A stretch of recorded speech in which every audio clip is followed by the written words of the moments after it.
Hello everyone, and welcome back to our next lecture on the Roman Republic. And of course we're picking back up after the rise of Cicero, and after the rise of Cicero we also had the rise of Pompey. And so that's what we're going to discuss today. So here we have a picture of a Roman relief of Roman tax collectors. So there you can see people lined up. And you have the Roman tax collector with a pile of coins, and he's counting his coins and all that good stuff.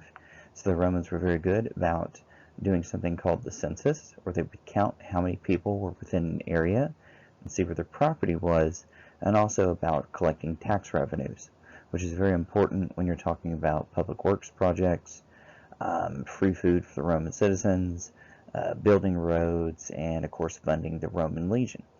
Now, once again, Pompey was called out to go put down rebellions in the Roman Empire. So the kingdom of Pontus was once again up and causing rebellion against Roman provinces towards Greece. And Pompey is going to head down there to have war. However, they're going to find that the king of Pontus is going to actually kill himself because his own son is going to turn against him and try to take the crown of the kingdom of Pontus. After that, Pompey is going to ride in. He's going to conquer that kingdom and make it into a Roman province. So this is going to end the problems from that eastern region for the Romans for the time being. Following that, Pompey is going to put down other rebellions. He's going to go down to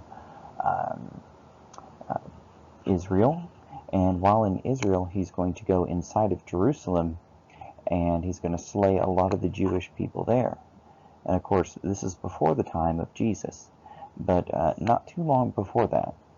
And here we see in this late medieval painting, we have, this is the artist's depiction of Pompey and his soldiers walking into the Holy of Holies. Now, for those of you who don't know, that is the center of the Jewish temple, where they kept the Ark of the Covenant, which was said to house the remains of the Ten Commandments.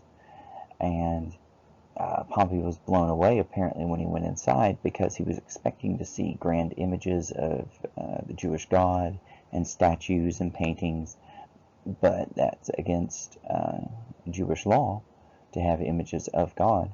So he was very amazed by that. He was also amazed by the fact that they only worshipped one God instead of a pantheon like the Romans or the Greeks. So, as Pompey returns back to Rome, he's going to have a big major triumph. And as you remember, that's a Roman military parade. And so during this parade, they're going to bring in, of course, a lot of the wealth and the loot. They're going to have floats. The army's going to march in. Pompey's going to be very generous for Roman because he's going to turn loose most of the captured enemies, except for 2 kings who were put to death. Ordinarily, whenever you have a triumph, you usually have the Romans do a mass slaughter of those who are captured and brought into the parade.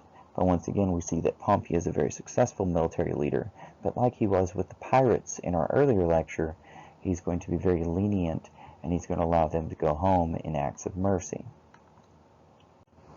Now, all was not well, however, during this time.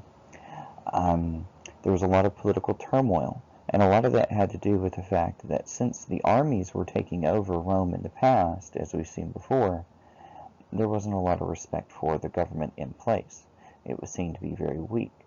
So that's when we have what's known as the Catalan Conspiracy.